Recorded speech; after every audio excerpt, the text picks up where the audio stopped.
This is Audible.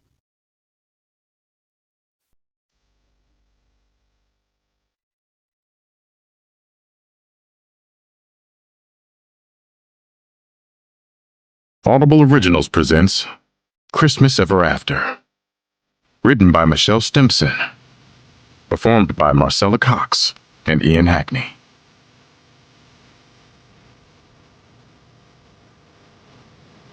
Prologue. Though she was a native of Hickory Falls, Michigan, the creeping cold of winter still took the town's mayor, Stella Jackson, by surprise every year. Like an old friend with terrible timing, winter swept in with its icy fingers and bitter breath, making folks wonder, as she did each November, why anyone chose to live up here in the north. But the truth was this: there was no place else she'd rather be. Period. And Hickory Falls would soon be a place everyone wanted to experience at this time of year, if she had her way. The town square swam in and out of view as the snow fell thick and fast, but she forged her way through the swirling flakes, determined to fulfill her mission. Multicolored lights on one side, cameras on the other. It was like small-town charm and Hollywood dazzle were in a glitter-off. Pure Christmas magic, with a few ads baked in.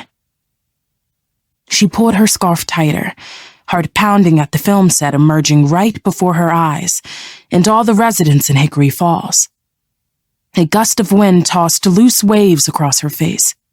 She quickly tucked them securely behind her ears. With light brown skin and big brown eyes, she had been told more than once that she carried a striking resemblance to her mother. The comparison never bothered her. If anything, she felt honored.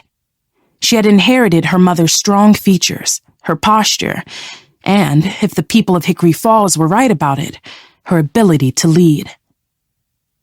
Last year, Hickory Falls got an unexpected economic boost when a social media fluke turned Jamal Gainey, co-owner of the local cherry farm and one of Stella's best friends, Leslie, into viral sensations as Mr. and Mrs. Christmas. Leslie's mother's cafe, along with most other businesses in Hickory Falls, had experienced an amazing Black Christmas, as in profits they hadn't seen since the good old days, when the major car manufacturers brought enough jobs to keep cash registers jingling like sleigh bells all year long. But that kind of magic didn't always repeat itself. This year, it would take strategy. Stella was determined to see Hickory Falls thrive again. Operation Hickory Falls Forever, she dubbed in her mind. It wouldn't look like the days when her mom was mayor. No, it could be better. Because now, they had social media to spread the word. Pretty filters to make even the drabbest day appear magical. And a cleverly captioned reindeer meme waiting in her drafts folder if all else failed. So, with a deep breath, she walked past the bustling crew members who were lugging equipment through the snow.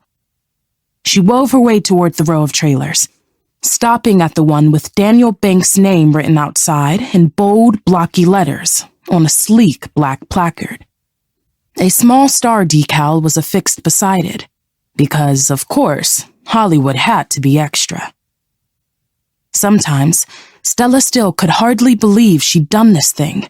She'd brought Tinseltown to Hickory Falls in the middle of, well, tinsel season. And so far, so good. Yesterday, she'd introduced herself to the leading lady, Felicia, and they'd hit it off like they'd known each other for years. True to the character she often played, Felicia was warm, kind, down to earth. She was also a mom, which, according to Felicia, had changed her life in unexpected, unimaginable, but completely wonderful ways. It did Stella's heart good to see that these big stars were opening up and feeling right at home in her city. Snowflakes clung to Stella's scarf as she squared her shoulders in front of Daniel Banks' trailer. With a quick pat to her hair and another of her heart, she stepped up and knocked. Stella heard shuffling inside and clutched her coat with her free hand, fingers numb from the cold.